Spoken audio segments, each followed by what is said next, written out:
Hey guys, welcome back to a very special edition of the Chuckload of Comics Show, your source for the geeky headlines, the nerdy news, everything happening in the world of fandom. We break it down for you right here on YouTube and at the much larger chuckloadofcomics.com. If this is your first time to the channel, guys, take a second, please click that subscribe button and join us here every single week. Join the Chuckload of Comics family. We try to post videos about nerd news and fun stuff as often as we possibly can. So welcome to the show.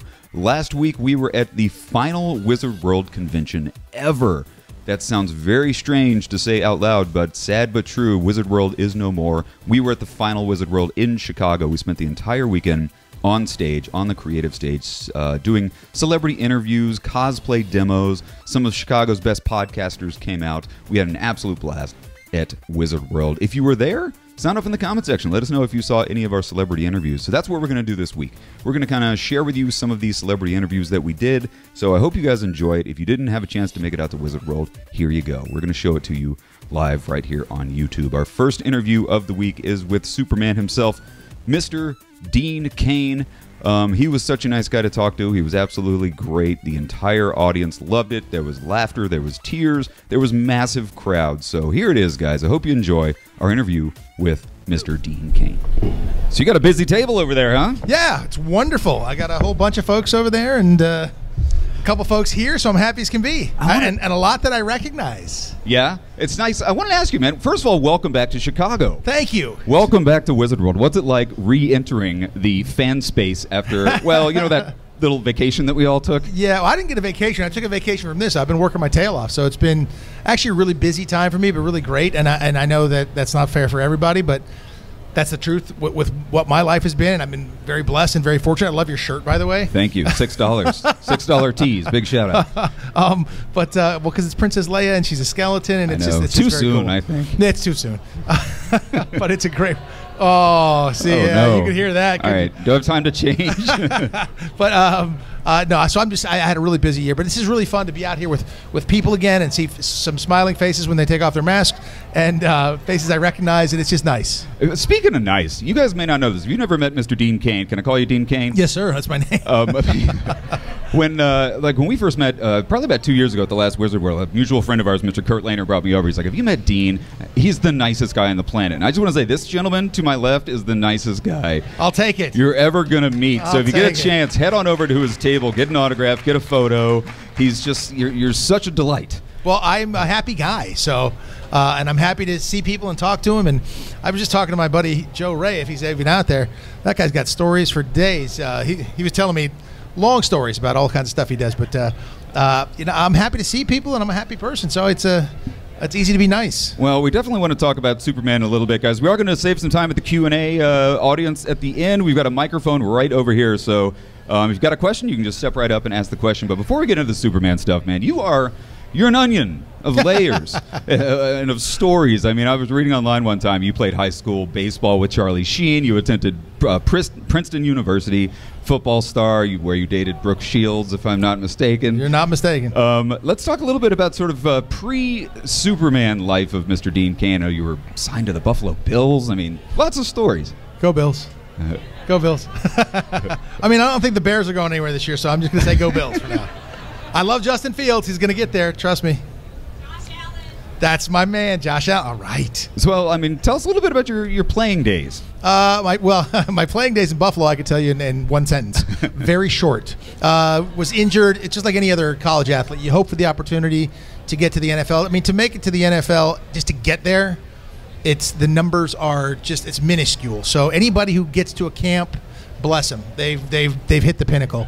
And the difference between some of these great players, it was really weird. Like when I got to the NFL, my locker mate was a guy named Thurman Thomas.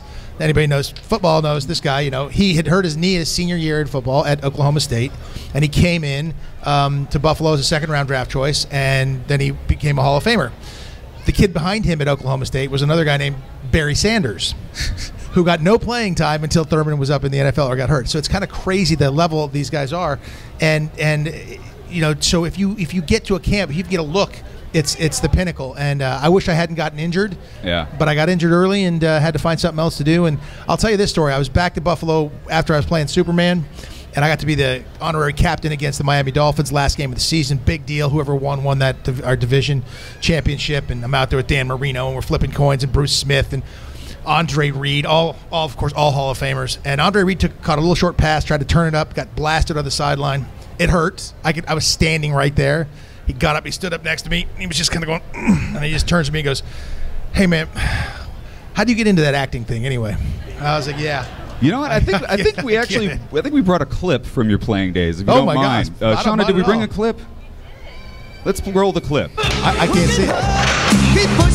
Let's try it again. I know what it is, though.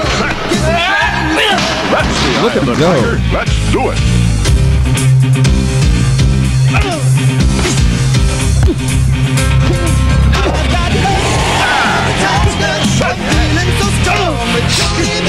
When you've had a great game, there's nothing like the great taste of Frosties as part of your nutritious breakfast. Kellogg's Frosties. All right, this video is officially flagged from YouTube now. Thank you. It is, exactly. Foreigner or whatever that song was. That was they bought it for the song. I mean, they bought the song for. But of course, if you know, it's from the UK because they call them Frosties, not Frosted Flakes, as we know them here in America. Volleyball. I did captain the volleyball team at Princeton as well. So volleyball is certainly a sport that I played, and I ran track there too. So I was a multi-sport athlete. Well, this is a great little segue into your life as an actor. So. After your sports career, obviously 1993, guys, a year that lives in infamy. You donned the cape for the first time, started with Terry Hatcher on the fan favorite series, Lois and Clark, The New Adventures of Superman. Before I ask you all the questions I want to ask you about that, you recently talked about a Lois and Clark reunion. Yes, sure. Did you not? Where are we at on that reunion? What can you tell us? Nothing. I got nothing and nowhere. But things can change quickly in this business, and I have some ulterior, little quiet little plans that I've been trying to do. Whether it works or doesn't, who knows? I spoke to Terry, and she seems interested. She had different ideas about what would be happening in the series now than I did. She was like, "And Superman gave up his powers for that." I'm like, "No, what are you doing? No, he didn't. He doesn't do that." But I wanted to see where they were 25 years later, and I thought that'd be really interesting. I haven't seen Superman and Lois. Is anybody watching that? Is it any good? It's good? Very good. Okay, good. Great. So I haven't seen it yet, so I don't know how many of the ideas that I have in my brain that they're actually using, but I had in my brain that they were having kids and so on and so forth, and see where those kids were, and I had some ideas about where the kids were. So I guess I have to watch that and figure out what's going on. Very cinematic. It's a really, really good show. You should check it out. It's like CW at its absolute finest. Love to hear that. They've had a few years to perfect that up there in Vancouver, where they're shooting all of those shows, the Berlanti universe. Yeah, well, let's wind the clock back just a little bit. I want to talk sort of about how'd you land the role, man? Like, what was the casting process like? I joke about it. You ever see that? I guess it was Christopher Reeve. He hosted Saturday Night Live, and they brought everybody in there and just shot him, and he was the only one that lived. They're like, "You're Superman."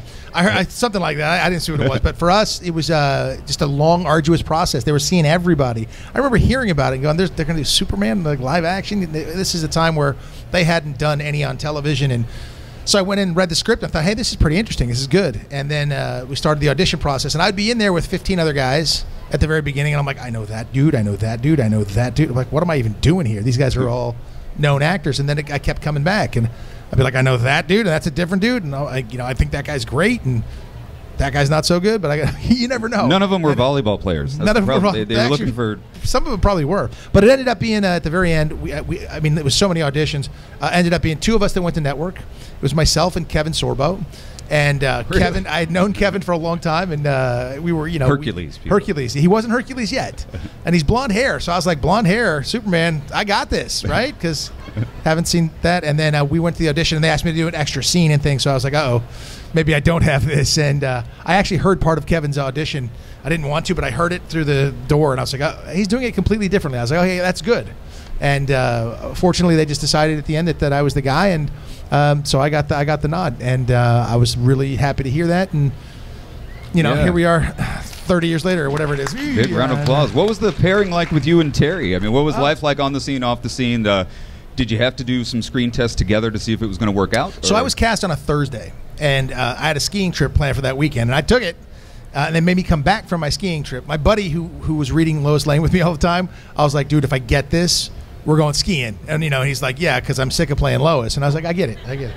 So I got it. So we took off for the ski trip to his parents' place in Utah, and we were having a blast. And I got a phone call, and they're like, "You have to come back Monday and screen test with Lois Lanes." And I was like, "Whoa, okay." I had already auditioned with 2 different Loises. They brought 3 Loises to network, and Terry was one of the 3, but I didn't audition with her at all. I was mostly auditioning with Paula Marshall, who's a very good actress, and so we came back that Monday, and I was terrified because I was doing the network audition 10 times in a row in front of the network, and they kept me in the room. Wow! Like when they were talking afterward, and I was just doing this, and I was like, "It's going to expose me." You know, like they're going to fire me after this audition process. I was terrified for that. And the audition was that Lois comes in a little inebriated, smacks a kiss right on Clark's mouth, and then proceeds to try to seduce him. And he, being the moral guy he is, won't do it. But he wants to really badly. Right? So that was the audition. So 10 girls in a row had to bust through the door, kiss me on the mouth, and then try to seduce me. Wow. I was like, this is a great job. Hollywood's great. But the last girl to come in was Terry Hatcher, and she was in. They asked. She was the only one. They said, before Terry comes in, she wants to run lines with you. If that's cool. I was like, yeah, of course. And I went in the room. I walked in the room to run lines with her beforehand, and before I even say hi, she just goes, "You don't like me, do you?" And I was like, what? And she's like, "You've never talked to me at any of these." I was like, "I'm just trying to get a job. What? I didn't know I was supposed to. I don't know." And that kind of set up the relationship in a weird way, because she always just sort of ran things, and Lois ran things, and that's the way she drove the show. And then we did the audition. She was the best Lois Lane. She might have been the best kisser. And it was great, and we had a chemistry that you never know if their chemistry is going to exist. You get people who are real life couples, they go on and make a movie, and people are like, "Oh, there's no chemistry there." That's terrible. But we had wonderful chemistry, and I think we played off each other very, very well. And I still think she's the greatest Lois Lane of all time. So yeah. That's my feel on that. I completely agree. And it's funny you mention that, because if you go back to the Christopher Reeve Superman, Lois didn't really care that much for Clark, as a person. Loved Superman, but she was always putting him down. And he was kind of a dork, They made him a dork. I understand what they were doing there. So I got to play Clark Kent more like George Reeves. Yeah. And I liked that. So I sort of stole from George Reeves there, and I stole from Christopher Reeve when it came to playing Superman. So I didn't have an original thought in my bone. So my body, let's take a look at some of the other people who have donned the cape. You talk about George Reeves, of course, Christopher Reeve, Tom Welling, Brandon Routh, Henry Cavill, Channing Tatum. What? Everybody knows that reference. When? What? Anybody? Lego Batman. Lego Batman. He's the voice in Lego Batman. He's Superman's Lego Batman. All right, that's fair. Where do you rank kind of everybody who's donned the cape? What do you think about Henry Cavill and everybody? Henry's great. I put Christopher Reeve number 1. Christopher Reeve is my favorite Superman, and maybe that's a product of me watching him first, and he's the first real Superman that I saw on the big screen. I saw George Reeves, and I enjoyed that. But Christopher Reeve, man, that was it for me. He's number 1. I'm somewhere below that, and I'm not going to rank everybody else. But I'll tell you, I think everybody does a great job. I mean, they really do. I think the stuff that Henry Cavill's doing in the darker world, I don't love that world for Superman, because I see Superman as more of a character of hope and light and more fun and more of a twinkle in the eye than the brooding, "I'm an alien who doesn't belong here" kind of that to me is just a darker. That's Batman's world. Let Batman have that. But Zack Snyder does a great job creating that world. I just don't. It's not my favorite world for Superman. I took my son to Batman versus Superman, and at the end, Superman. This is a spoiler. It's been a while. Okay, yeah. Superman dies in the thing. The movie ends, and my son goes, I go, "So what'd you think?" And he's like, "I hated it." And I was like, "Why?" He goes, "Superman dies. Superman doesn't die yet." I was like, "Okay, that's my man." Yeah. There we go. So what is his first Superman movie? That was his first Superman movie. You take him to the one that Superman dies in. He doesn't even watch my show. He's 21 now, and he watched it a couple episodes, I don't know, 5 years back, and he's like, "Hey, it's pretty good, Dad. It's actually pretty good." I was like, "Well, thank you." And he goes, "You look different." And I said, "Get out of here. Go to your room." I don't need to hear that from you, kid. That's your kids. They will stab you. You think it's too late? Do you think the folks over at the DCEU and Warner Brothers will ever kind of turn it around? Because when are we going to get another standalone Superman movie? I mean, what's going on there? I hope there is, but what they've done now, they've created this dark universe for him. So maybe it'll be a new Superman. I hope that happens. I would love to see where Lois and Clark are, our characters, 30 years later or whatever, 8 years later, right? All right, a little longer, but I'd love to see where they are, and who knows what's going to happen. It's always a There's always a shot for everything, and who knows? But I love the character, love being associated with the character. I mean, it does stick with you. Yeah. It is a name that you get very often, and if you're going to get called anything, Superman's pretty good. Really, I mean, it's the upper echelon of actors, you know, and an amazing character. We are going to go ahead and open it up to the audience Q&A, everybody. We do have a microphone right over on the side. You can start lining up. Before we get to that, right so let's there. just kind of start lining up real quick, and we'll do some Great costume, Q&A. by the way. Before we do that, I want to talk about just a couple things non-Superman related that you've been doing. One of the movies that I really liked in 2019, we were lucky enough to be one of the cities that screened the movie Madness in the Method. We got to see Yes. it in the theater. It was the directorial debut of Mr. Jason Mewes. Has anybody seen Madness in the Method? Great. Jay from Jay and Silent Bob directed that film. Tell us a little bit about what was it like working with Jason as a director? You obviously have a long relationship with the View Askew people. Yes, well, first of all, Jason Mewes drinks like a quadruple cappuccino like every hour and a half, and I don't know how his heart doesn't explode, because mine would. And he is Jay, man. He goes. He's a bundle of energy. He's hysterically funny, and he did a great job on the film. And in the film, it's funny because, here we are at a con, and part of the thing is my character that I played is always hiding from his face. He's like, shh, don't say anything. They're going to see me. He's like, dude, you're fine. No one's going to see you. And my whole character was, my guy was, thought that fans were stalking him everywhere. Yeah, People think I'm going to fly. And it was just great fun. And it's fun. Listen, it's fun to make fun of yourself. And I think that people who don't take this whole world a little too seriously, and it's too bad.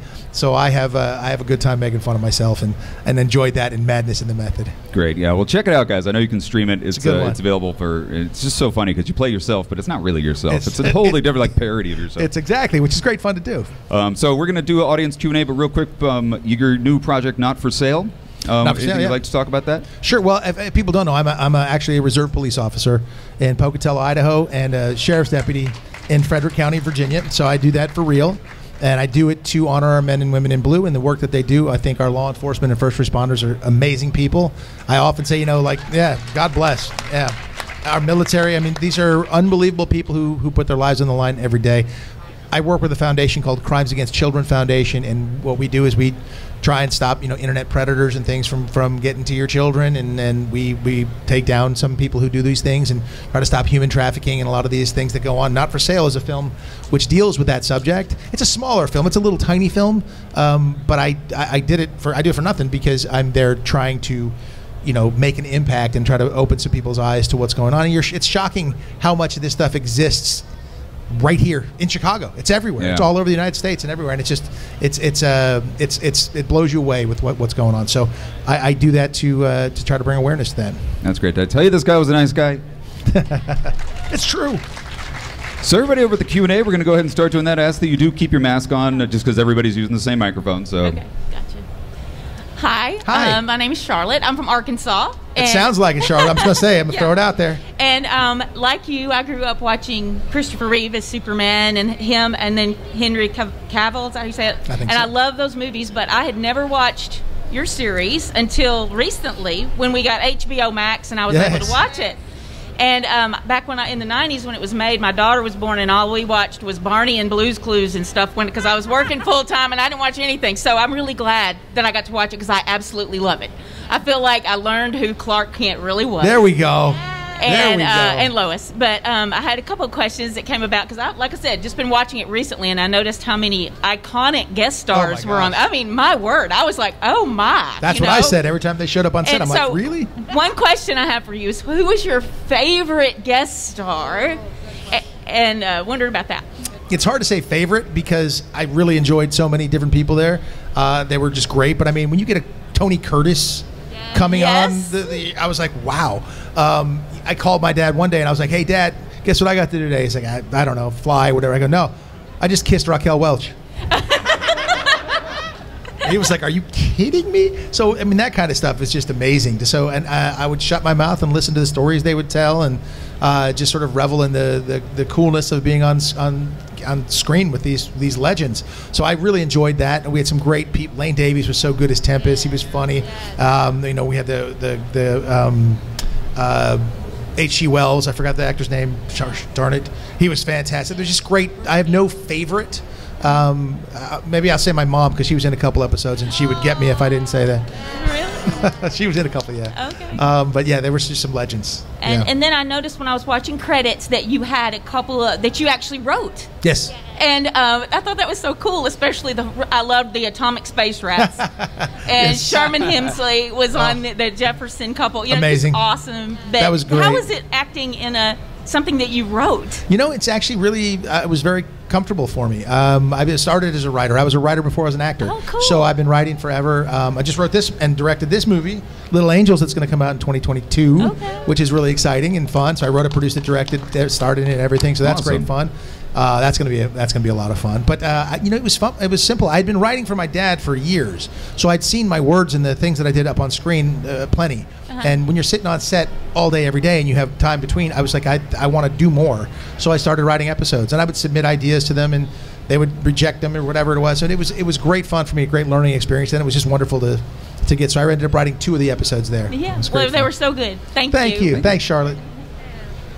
Hello, Dan. Hello. My name is Sarah. I'm from Indiana, and I was 3 or 4 years old when I saw Lois and Clark, and it's still one of my favorite Superman shows of all time. So thank you for making my childhood amazing. Thank you, Sarah, for saying that and making me feel very old because you were 3 or 4. I'm sorry. Thank you. My question was about Smallville because Dr. Curtis Knox was, in some ways, a character from the DC world, the Immortal Man, a.k.a. CK. So I was curious to know, what was your time working on Smallville opposite of Tom Welling? Because that episode of Cure was probably my favorite episode because you were in it. So. I love your style. Thank you. Yeah, it was great. I think it was year 7 when they were shooting that. So those guys had it down to a science. They were just ripping through. Michael Rosenbaum is crazy and hysterical and a lot of fun. Tom is a big old boy. Tom Welling's a big country boy, man. He's a big dude. Yeah. Great fun. And they were just kind of cranking through it. A lot of fun to be up there on that set, watching how well they had things dialed in. Yeah. But it was just odd being, not being the super dude. Like when things had to happen, it's like other characters have to move slow and he runs through the thing. And so we were rehearsing one thing with Tom, and I've told this story before, but I'll tell it again because I think it's so funny. We're going through and we're all kind of moving slowly, and he's running through. He's going like whoosh, whoosh. I was like, dude, we don't make sound effects. Come on, man. That's a union job. Somebody else does that. But it was just a lot of fun. But it was interesting to see it, to have passed the mantle, so to speak, and go, okay, you're not the super guy anymore. Absolutely. You're this guy. And it's one of those things. Do you think your time on Smallville helped you prepare for the role of Jeremiah Danvers for Supergirl? Because when I found out you and Helen Slater were going to be on it, I was like, oh, that's amazing. Pass the torch to those guys too. So. Yeah, it was great, and I was glad that we did that. I'm glad Greg Berlanti and those guys decided to give us those roles because I thought that was a good nod to the character and our past, and I think that's a sort of an Easter egg for everybody, and I enjoyed it. It was great. I remember talking to Melissa early on and going, listen, congratulations, but this is a marathon. Yeah, she's still running that marathon now. They're still shooting, right? They're not done yet. Or Final season. Yeah, well, they're finishing. It's a marathon, and I'm sure it took a toll. I'd like to have a conversation with her now after in 3 years after it's over. Because she'll be exhausted for the next 3 years. Because it's just a real grind. Absolutely, and I'm waiting for that Lois and Clark reunion show because I think everybody, including the old school kids, are like, what the heck is DC doing? We're like, we want the classics like your guys. I hope so. Tell them that. Absolutely, thank you, Dean. Thank you, Sarah. That's quite an outfit. Well done. Why, thank you. My name is Matt. Hello, Max. Matt. Hello, Matt. I couldn't tell because there was that thing in front of your face. Yeah. So, back to what the previous person said, how you got the privilege to be involved with Smallville and Supergirl. You actually not only did you pass the torch, but did you feel like you were kind of like returned to your role in Superman even though you weren't Superman? I'm just happy to be part of the whole world. To be part of that whole thing. I thought it was great fun. It was wonderful. I mean, I ended up having a cyborg arm anyway, and so I got to just have some superpowers, so to speak. But I think everybody had superpowers on that show. One time, or cyborg arms, yeah, cyborg arm. Something going on. But I think it was fun going even from Smallville into Supergirl and being a part of that world. I just embraced it and was happy, and I just think it's one of those things that it just goes on forever, and so to be part of it was an honor for me, and I think they've done a real good job, and I think she's a wonderful Supergirl, and I just was like I said, just honored to be part of it. And also, thank you. if you could keep one superpower from Superman, which one would you want to keep for yourself? Man, I've thought about this a long time and lots of different times, and I would say fly. I just literally flew in from Europe, so that would have been nice to be able to just go. But you imagine the things must hit you in the face. I don't know what happened. So I always say flying, but now that I'm starting to get up there, maybe invulnerability would be a good thing to have. I don't know. There's times I wish I had that supervision too. You know, they're all good powers, but maybe I'd switch it from flying to invulnerability. That'd be pretty nice. I personally would take heat vision. Yeah, you take heat vision. I understand that. Goes hand in hand with the bugs hitting you in the eye as you're flying across the Atlantic. Thank you. Yeah. Appreciate it, Matt. Cheers. Nice meeting you. Good to meet you. What's our line looking like? Hi, Dean. I'm Mike. I'm from Chicago. Hello, Mike from Chicago. Chicago. Yes. I hope you don't get shot this weekend. It's unfortunately there are a lot of shootings in Chicago. Yeah. When the series ended, did you keep a Superman suit for yourself at all, or? Great question. Answer is no. No, I didn't, because we finished season 4, and before we finished season 4, Tony Jonas, who was then the head of Warner Brothers, brought us into his office, Terry and I, and said, "Congratulations, got season 5, and so we're going to get ready for season 5, and we'll see you back here, and regular school time, regular school hours next year." And while we were on hiatus, I was in Toronto shooting a movie called Dog Boys, or I think Attract, they ended up calling that thing, and I got the phone call that Terry was pregnant, and it was a difficult pregnancy, and so we weren't going to be able to shoot because she would have been bedridden, and I thought, maybe we just do a storyline where she's down or whatever, and then we could bring in a kid. I was just thought maybe there's other things to do, and he's like, "No, we're gonna go ahead and pull the plug." And I said, "Wow, that's it." So I didn't steal a suit. If I'd have known we were done, I would have stolen everything. I would have taken suit. I would have taken Clark Kent thing. I was like, everything would have been gone, but I didn't. And then I just now, like I said, I came back from Europe last night, so I arrived here actually almost this morning, and but I was in Switzerland. I went to a con in Switzerland, and a family surprised me with my season 4 Lois and Clark suit. What? Literally the entire suit. Boots, underwear, the cape, you name it. And it's all, it's written inside. I remember it. The second I opened this package up, I could smell the wool from the cape. I'm like, oh my God. I'm right back there. You can smell the essence of Cain still on it. Essence of Cain. And I was just amazing. And I actually have it here. Actually. Oh man! No, it's so I do have it here. It was amazing though. Even then I was like, oh my God. So they're like, put on the cape. So I put on the cape and I was like, ooh, it fits good.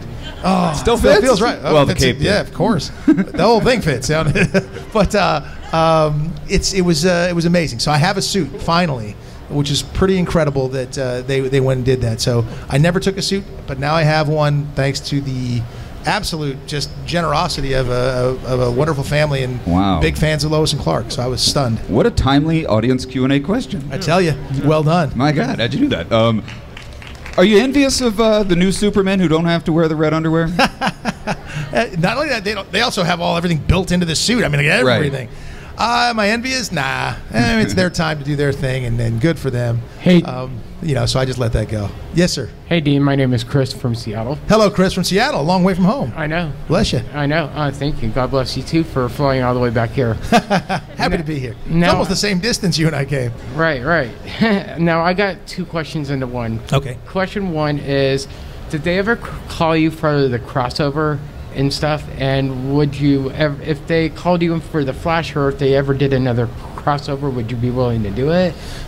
Is that okay? So they had called me a couple times to come back to Supergirl, and we couldn't work out the scheduling. So I just couldn't work it out because I was doing something else, and they had their schedules pretty fixed. So there's a couple times we tried to do that, didn't work, and it got maybe 2 or 3 times in a row. And so by the crossover time, they did not, that I'm aware of, call me. So maybe it was because I wasn't available the last 2 or 3 times, or maybe they didn't want me in it. I honestly don't know. My son's a big fan of the Flash and Green Arrow and these things too. So if I told him I got an offer to go in there and do it, he'd be like, "Dad, you have to go." And I'd be like, "Shut up, go to your room again."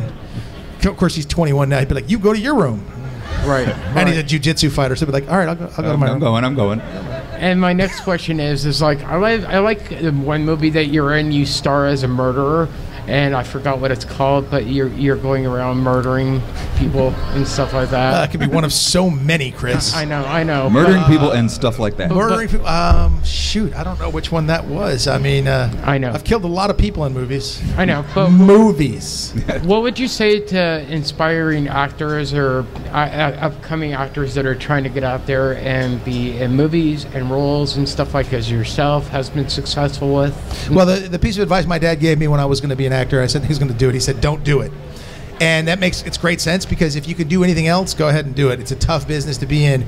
But if you feel drawn to it, and that's the thing you really want to do, and you're going to take your time and take your lumps, go for it. Do it. But it's a weird thing as an actor. You know, you can be Meryl Streep and win an Academy Award, and then someone's going to be like, shh, I thought she was terrible. She was just awful. I didn't believe a thing she said. And you go, wow, okay. It's completely subjective. So whether someone believes your performance or not, it's a tough thing. But with the way technology is to now today, you know, instead of having to wait to get on movies and do things, take your camera. Your camera's a video camera, which is like, that's like ancient for what the kids do now. They take like this iPhone thing here. Got iPhones all over. There are these things, or you can make movies on these things. And I would say, get creative. Go do those things when you're young, especially. And you can cut together on iMovie. You can do little movies. And if people see that, you pop it on YouTube, and it's good, you're going to get some traction. That might be a great way to go. And then as far as acting, just, you know, try to have fun with it and enjoy it. Because if you don't, it's a tough road. Thank you, Dean. Yes, sir. Pleasure, Chris. We got time for a few more. All right, sure. Hi, I'm Vicky from Jamestown, which is near Buffalo, New York. Hello, Vicky. Go Bills. Go Bills. How many football teams play in the state of New York? Anybody? 3. One. Oh, just the Bills. That's right. The other guys Just play in the New Jersey. Bills. They play in Exactly. Jersey. That's it. I saw the 3, So- which I would have said too, but Away from I learned. away from Superman, one of my favorite other characters was on Las Vegas. Oh, that was great Casey fun. Manning.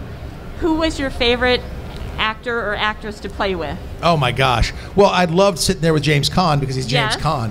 And he would just tell football stories in between. So we would just talk football. I loved that. And then he'd start telling, you know, we were on the set of The Godfather. I'm like, just keep talking. It was amazing. So I loved working with him.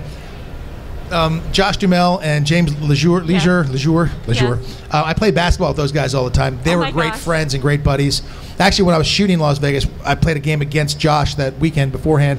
Josh has sharp elbows, so he came down and he elbowed me right in the eye. That's your Superman. Yeah, well, I bled like a stuck pony. But we patched it back up and got in the game. But I showed up to work with a black eye and a cut, and I was like, it's Josh's fault. Yeah. Josh hit me. Josh hit me with a sharp elbow.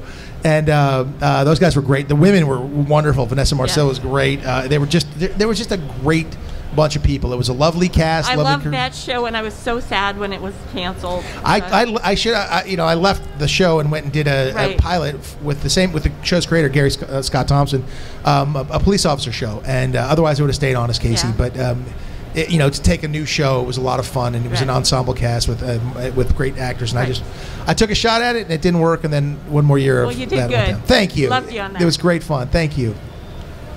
Well, Dean, how great is it to be back in Chicago?